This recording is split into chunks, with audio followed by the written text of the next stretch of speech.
Speaker is Matt Cassidy, followed by Randy Curtis, followed by Krista Mann. Mr. Cassidy.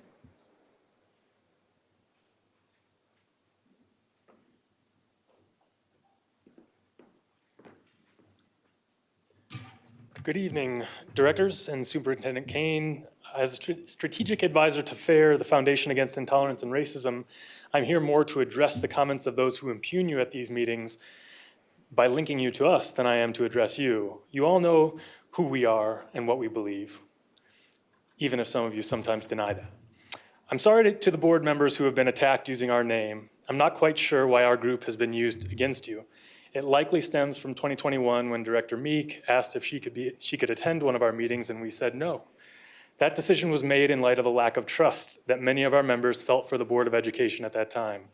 We worried that our members would not freely share with us in her presence. We shared that sentiment with her, but she seems not to acknowledge any merit in it because she has held that decision against us ever since. With that in mind, I'm sorry that Director Meek chose not to attend when personally invited to our FAIR open house on January 17th, 2022, or any of the other times that she's been invited and RSVP'd yes to our public meetings. If she had, maybe she could acknowledge FAIR for what it is, a group of local parents, grandparents, and other local taxpayers who stand on the same ideas that drove the civil rights movement and want to provide solid, honest feedback to this district. Maybe we're just more valuable as a boogeyman her allies can cite as a nefarious shadow organization directed by unknown people from out of town. Or it may be that she disagrees with our principles. If that's it, I'm sorry, but we're not going to apologize for our principles. We defend civil rights and liberties for all. We advocate for individuals threatened or persecuted for speech or held to a different set of rules based on skin color, ancestry, or other immutable characteristics. We support respectful disagreement. We believe that objective truth exists and we're unabashedly pro-human. In short, we believe in fairness, understanding, and our common humanity. These principles and more are available at fairforall.org. While you're there, you might see on the front page a picture of Dr. Martin Luther King Jr., whose holiday we celebrated last week. I'm sorry there aren't more organizations joining us and still publicly promoting MLK's dream of a nation where children will not be judged by the color of their skin, but by the content of their character. Finally, I guess I'm sorry to those who continue to use us as their boogeyman, that I'm here presenting our principles for all to see. It's not my objective to make you look misinformed or make the public wonder what your motive is in smearing a group like ours. My only motive is to tell the truth about us. If that makes you look confused or disingenuous, please know that was not my intent. It's just a byproduct of telling the truth. The truth is, we believe, as our founding fathers did, that individual excellence is the crowning achievement of American society and that it should be celebrated, and that those who exhibit it should be honored, encouraged, and elevated, no matter where their ancestors came from or which adult they sleep with. So now everyone knows who FAIR is and what we believe. We never are going to apologize for that, and we hope you won't either. McGanno. Amy Winju, and then we will switch to online commenters. Tiffany Baker and Lucas Cranner are first. Ms. Winju. Good evening and Happy New Year.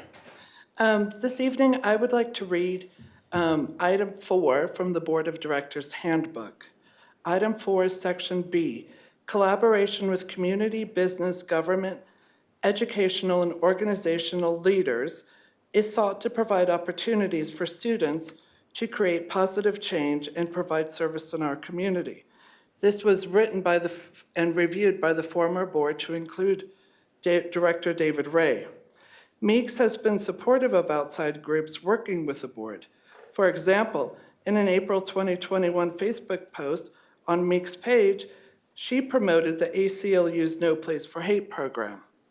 In March of 2021, Meek gave praises to an outside group, the Equity Growth Zone, and thanked them for the support they've given in the district's proposed equity policy.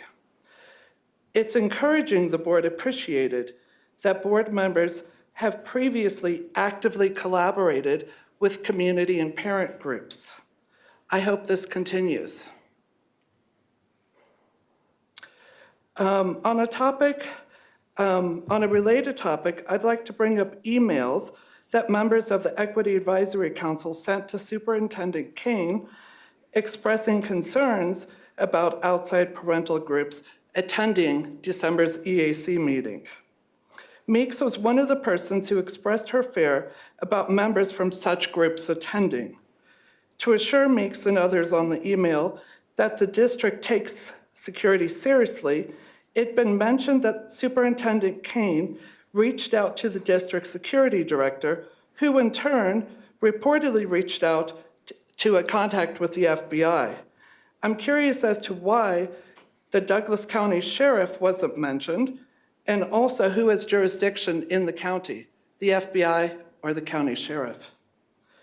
Also at December's EAC meeting, Ray, who doesn't regularly attend such meetings, managed to find the time to interview with a journalist who, as it later turned out, is a known member of and supportive of the violent, militant Antifa organization. Ray even sang praises to this journalist on Twitter. He later deleted this tweet and shut down his Twitter account when it became known that said journalist praises violence and is in support of Antifa. Will this district security officer reach out and look into said journalist attending school meetings on school property? And does anyone else have concerns about this? Because I do. Thank you.